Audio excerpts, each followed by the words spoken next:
So thank you very much for inviting me here today to speak. My name's Lucy. I'm Head of Communications at the Office of the Public Guardian. The Office of the Public Guardian, I've only been there for 2 weeks, so don't ask any really tricky questions because I won't know the answers yet. It's an executive agency of the Ministry of Justice. The organisation protects people in England and Wales who may not have the mental capacity to make certain decisions for themselves, such as about their health or their finances. One of OPG's public sector, public services that you might be aware of is lasting power of attorney. I don't know if anyone has one or has a family member who has one. Any hands up? Oh, a few. Okay, fantastic. For fact fans out there, we currently have 3.3 million registered powers of attorney. That's for health and welfare, finance. It sounds impressive, but people can actually hold multiple LPAs, so not as many as you may think. We want to get it up to everyone having a lasting power of attorney, no matter how old they are, because currently a lot of people think they're just for people who are going on in their years, but we want people to see the value of having one at any stage in their life. But today I'm here to talk to you in my capacity as a long-standing civil service comms professional. I'll be drawing on examples of work that I've done not just at OPG, but also at previous positions in the Government Digital Service, Department for Health and Social Care, and also the Houses of Parliament. The golden thread, however, joining all of this work together is the concept of user needs first. So it's a phrase made famous in the public sector circle by GDS, but it resonates with communicators and marketers for a long, long time. So what I'll do is I'll outline some examples from across a range of departments where we've used targeted communications to engage our users, our audiences, in a way that works for them and satisfies their need. So who are government's users? Well, simply everyone. You, me, my mum, every one of us. At certain times in our lives, we have to engage with government, whether we want to or not. This is a unique challenge that government has when engaging with its audiences and its users and talking to them. Because these engagements aren't necessarily something we want to do. It's sending in our tax returns, it's registering a death, it's getting our first driving license. So we're not selling products. We're actually making people aware of the existence of these products and encouraging channel shift to get them to use them online, which is where we're building most of our services as a digital first at the moment. It's daunting because, of course, we've got, 66 million people here in the UK, but it's also exciting. Because the range of audiences is so vast, we have to ensure that we go where our key audiences are. We have to find ways to tell compelling stories to give them the information they need and to show them the value of making use of these government services. We have to engage with them so that they engage with us and show that what we're doing is making their interactions with government easy, accessible, and as quick as possible. We were lucky when promoting a government digital service and a Crown commercial service product or platform called Digital Marketplace. I don't know if anyone here knows of the Digital Marketplace. 0, okay, got some work to do. Basically, it's a platform where public sector buyers can buy technology and digital services from a range of suppliers. We already had an engaged audience that followed our social media account, but our insights showed that our target audience of suppliers, especially SMEs, felt that we weren't doing enough to open up the conversation around digital marketplace, and we weren't showcasing the opportunities for small suppliers to sell to government. So what we had decided to do was set up a targeted campaign, and I'm going to scroll down. Set up a targeted campaign for suppliers, for SMEs. We used our digital marketplace social media account, which has 14,000 people who follow us, very, very highly engaged. We decided to focus lots of attention on them. And what I'm going to do now is show you a video. And to set the scene, this video wasn't used as part of our promotion with the audience. It was actually used internally to showcase the value that our communications had delivered to Digital Marketplace. And it's to show you some of the techniques that we use to engage this audience, turn the conversation around, and actually bring them into the work that we were doing. So fingers crossed, this works. The digital marketplace makes it easy for suppliers of all sizes to do business with government. Our communications promote the opportunities that the digital marketplace offers buyers and suppliers. It levels the playing field, drives innovation, and supports the delivery of world-class public services. Not only does this help the Government Digital Service and Crown Commercial Service achieve their objectives, but it also supports the government as it seeks to boost the UK economy and make government work smarter. Our campaign, designed to raise awareness, share opportunities, and encourage suppliers to participate, was delivered clearly and consistently on multiple channels. Our campaign was delivered at no cost. Proactive engagement is up, positive sentiment is up. We've shown a direct correlation between the promotion of digital marketplace opportunities and the growth in the numbers of suppliers. We've shown how an effective communications campaign can benefit an organisation when we collaborate. This is an example of how we're supporting government to do more for less. So there's some fantastic government indoctrination for you all there. So by working with advocates in our stakeholder group, adapting our approach and our language, making sure everything that we did was much more inclusive rather than broadcast, we successfully shifted the sentiment to astoundingly positive, as you might have seen from some of the snapshots of the tweets there from people. And we were able to demonstrate a direct benefit back to the business, with more suppliers than ever engaging with government. We recently ran our recent framework opening where new suppliers could onboard onto digital marketplace, and thanks to the communications, it led to an increase of suppliers by almost a third, and overwhelmingly these were small and medium-sized enterprises, which helped us with our government commitment to support them. But if people aren't coming to your channels, then where can you go and find them? So while we all have lists of influencers, stakeholder groups, key contacts, industry partners, CRMs, these people can be good for message cascade, but they can still fail to ensure complete breakthrough into the communities you're trying to reach. It can also fail to encourage two-way interactions, and as a result, communication can sometimes appear ingenuine or not quite hit the mark. And that's how, when I worked at Houses of Parliament, I ended up working with the We Nurses nursing community. It's a self-formed network of nurses, now incorporates a following number of over 70,000 nurses and healthcare professionals. They also have many numerous ancillary channels, such as school nurses, mental health nurses, doctors, you name it, they've probably got it. It wasn't a community formed around a professional body. It wasn't aligned to a major website, wasn't aligned to a forum, or even actually officially sanctioned. It was something they set up themselves, while they still were told that as nurses, they weren't allowed to engage on social media in their professional role. But it had reach, its members trusted each other, supported each other, and genuinely engaged. So by making contact with the nurse who started this organisation, we agreed to do a series of work together to engage nurses in a health select committee inquiry that was taking place. The community owners, Teresa and Nick, we engaged a lot with them to try and work out what the mood of their audience was, how they liked to communicate, how they liked to engage with people. And we set up a whole programme of work with them where we set up a competition.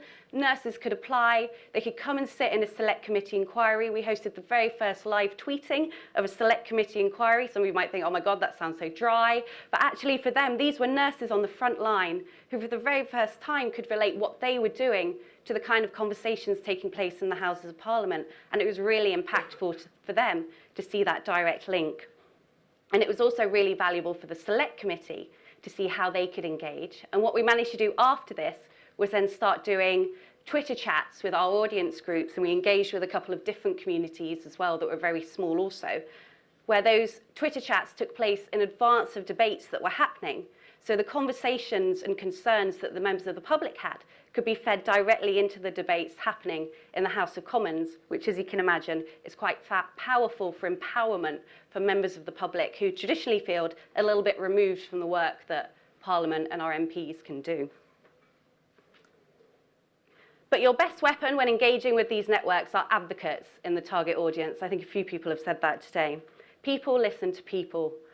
And if you have a way to encourage people to speak on your behalf, your message resonates so much better with your target audience. rather than you keep plugging away trying to attempt to break through to them. This is something we did to great success at the Department for Health and Social Care. We were undertaking some work during the Ebola crisis. It was a couple of years ago, and our aim was to encourage more frontline healthcare workers to actually volunteer to work in Sierra Leone. They had to go out there, work in the Ebola treatment centres. As you can imagine, the insight from the target audience showed they were unsure what the work was, whether there was a risk of infection, and a lot of them were quite wary about actually going out there. So we countered these concerns and misconceptions by asking frontline staff who were current volunteers in Sierra Leone to actually host diaries on a particular platform which was called Exposure. It's very much a highly visual platform. I don't know if anyone else is aware of it or has made use of it. It's usually used for photographers to kind of showcase what they've done.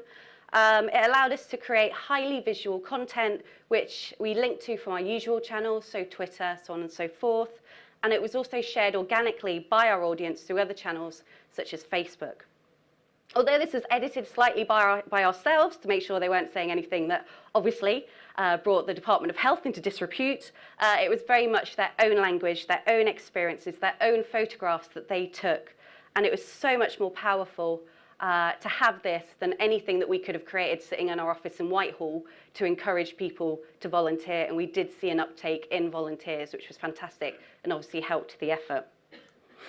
And finally, the most important thing is to engage in their language. Enhance the engagement with our audiences, understand how they speak and how they engage with each other.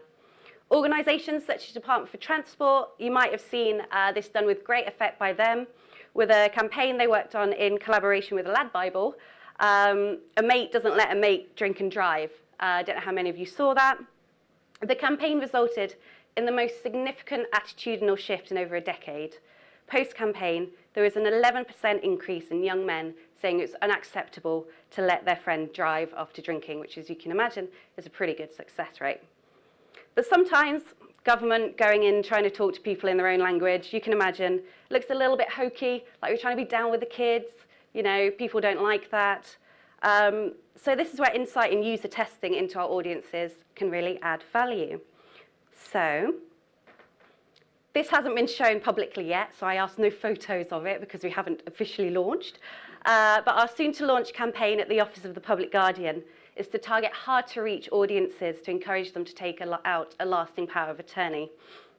This work makes use of emotive language, has been user-tested with our target audience through focus groups, user testing, and the creation of audience personas. The language has been used because it resonates with all of us, highlights the trust we place in our closest family and friends, and the same trust that allows us to place decisions about our future into their hands.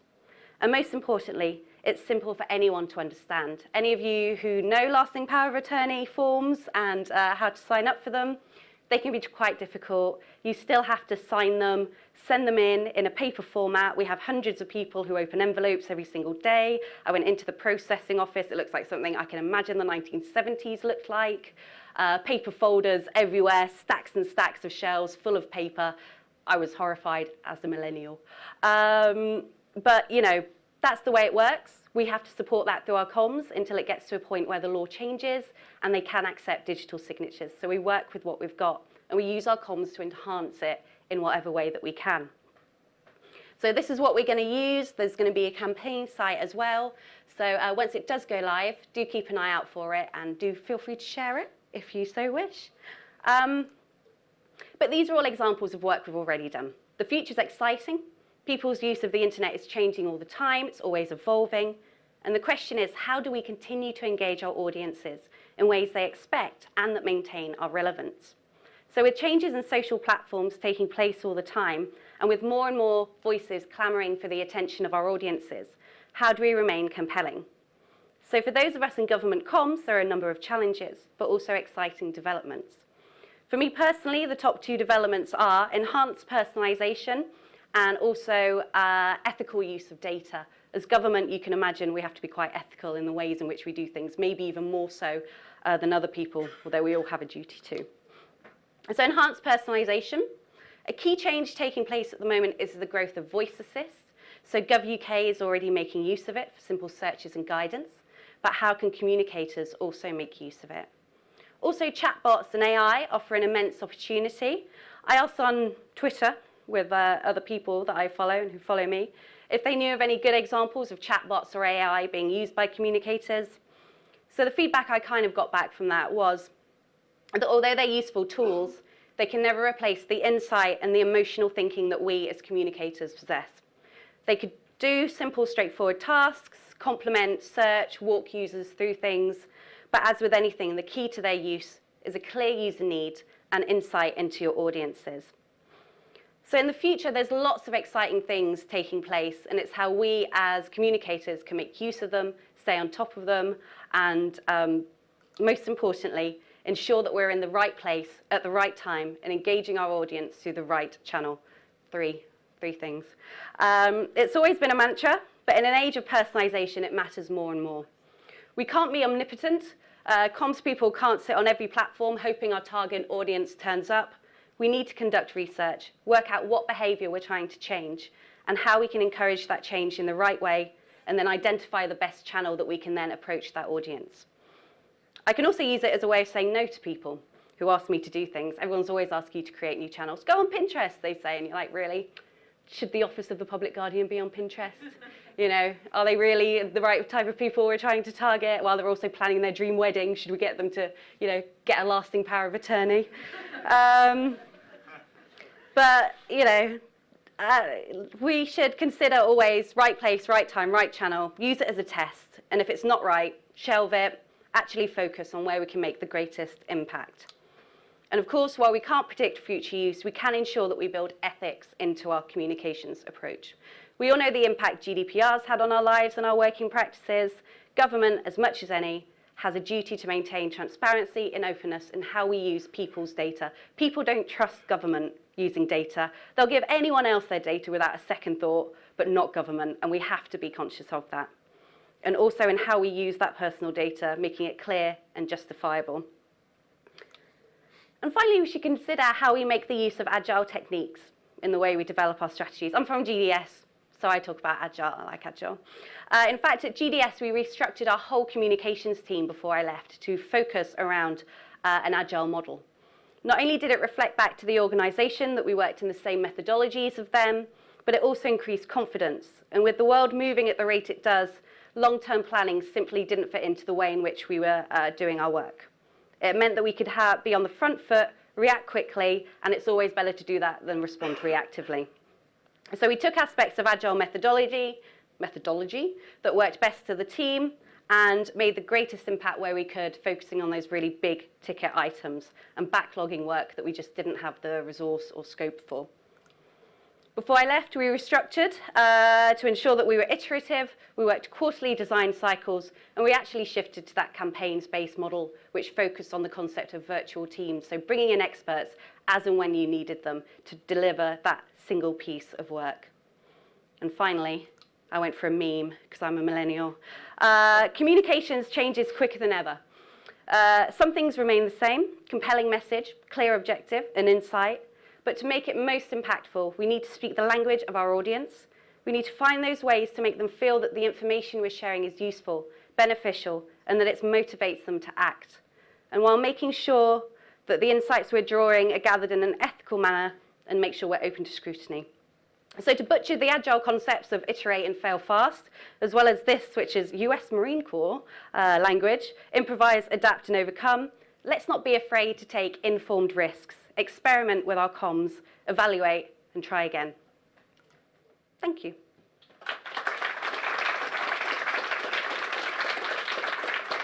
One thing that kind of caught my eye was you spoke about the role of advocates and influencers, but also ensuring there's an authenticity to that. We see kind of examples on Instagram of influencer campaigns backfiring. So how do you ensure that you get the right influencer or advocate and ensure that authentic kind of alignment with what you're trying to do?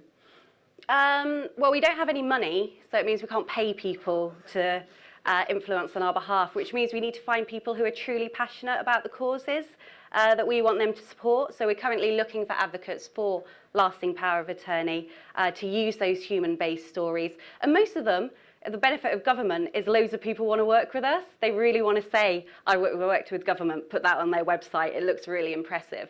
So we do have that kind of leverage for them. And the fact that we don't have, as I say, the money to kind of do those big campaigns, we need to think a bit more innovatively and be a bit more human.